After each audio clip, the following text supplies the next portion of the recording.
John एक top class का hitman था, लेकिन उसके पास की बंदूक में कभी गोलियां नहीं होती थीं। उसका निशाना सामने खड़ा शिकार नहीं, बल्कि पास से गुजरती कार की खिड़की थी। जैसे ही उसने ट्रिगर दबाया, कार का कांच चकनाचूर हुआ और उसके टुकड़े सीधे जाकर टारगेट को लगे। जब उसने देखा कि सामने वाला अब जिंदा नहीं बच सकता, तो उसने जल्दी से अपने हथियार को तोड़ा और मौके से ऐसे गायब हुआ जैसे कभी वहां था ही नहीं। हर कोई यही समझता कि ये तो एक हादसा था, एक मामूली सड़क दुर्घटना। मिशन कामयाबी से पूरा हो गया, लेकिन जॉन को अंदाजा नहीं था कि उसे इस बार अपनी पेमेंट खुद लेने जाना पड़ेगा। कंपनी के रूल्स के खिलाफ था ये, लेकिन उसने समय पर लोकेशन पर पहुंचना तय किया। लेकिन जैसे ही वो गाड़ी से उतरा, उस पर हमला हो गया। एक और हिटमैन ने उस पर जानलेवा हमला किया, पर जब वो बच निकला, हमलावर बाइक लेकर भागा। घबराहट में वो एक बंद गली में घुस गया, फिर पीछे मुड़ना पड़ा। लेकिन जॉन को रोक पाना इतना आसान नहीं था। एक जोरदार किक ने उसे जमीन पर पटक दिया। फिर शुरू हुई एक भयंकर फाइट। सामने वाला जान पर खेल गया, लेकिन वो जॉन का मुकाबला नहीं कर पाया। बार बार गिरता, उठता, लड़ता, लेकिन हर बार जॉन उसे पछाड़ता रहा। जॉन ने उससे सवाल किए, लेकिन वो कुछ नहीं बोला। आखिरकार उसे मारना पड़ा। अब जॉन को समझ आने लगा कि उसे फंसाया गया है। शायद खुद उसके क्लाइंट ने ही उसे मरवाने की कोशिश की थी। अगले ही दिन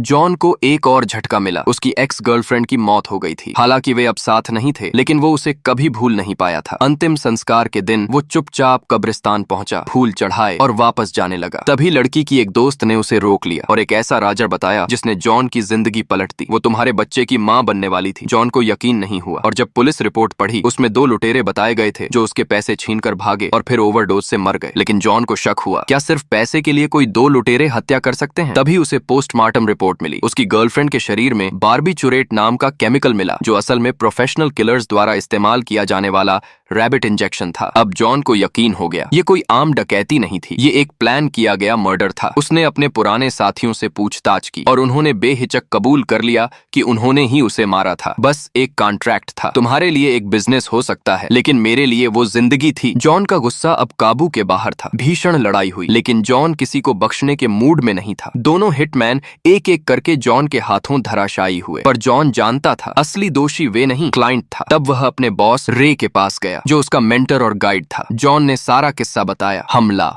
हत्या और विश्वासघात, लेकिन रे ने सब कुछ टाल दिया। ज्यादा मत खोद जॉन, हमें रूल्स नहीं तोड़ने चाहिए। लेकिन अब जॉन के लिए रूल्स का कोई मतलब नहीं था। फिर वह लड़की की दोस्त से मिला और उसे सच्चाई बताई। पहले वो नहीं मानी, बहस हुई, लेकिन तभी एक और किलर वहां पहुंच गया। साइको नाम का हत्यारा, जो अपने टारगेट तक पहुंचने के लिए किसी को भी मार सकता था। जॉन ने जान बचाई, लेकिन बुरी तरह जख्मी हो गया। लड़की ने बहादुरी से एक चाकू घोंपा, लेकिन वो और भड़क गया। आखिरकार जोरदार फाइट के बाद जॉन ने उसे हराया। अब लड़की को भी यकीन हो गया, जॉन जो कह रहा था वो सब सच था। उसने बताया कि उसकी दोस्त एक तेल कंपनी की जांच कर रही थी और सबूतों का हार्ड ड्राइव उसके माता पिता के घर में था। जॉन ने उसे सबूत लाने भेजा और खुद अपने अगले निशाने की ओर बढ़ गया। उसने अपने कनेक्शन से क्लाइंट का नाम उगलवाया, एक अकाउंटेंट जो अब छुपता फिर रहा था। लेकिन जॉन से भागना नामुमकिन था। क्लाइंट से पूछताछ में पता चला असली मास्टरमाइंड तेल कंपनी का मालिक था। और सबसे चौंकाने वाली बात, जॉन ने पहले ही उस कंपनी के एक अकाउंटेंट को मारा था जो उसकी गर्लफ्रेंड का इनसाइडर था। उसी को खत्म करने के बाद कंपनी ने जॉन को भी हटाने का प्लान बनाया था, ताकि सच्चाई कभी बाहर ना आए।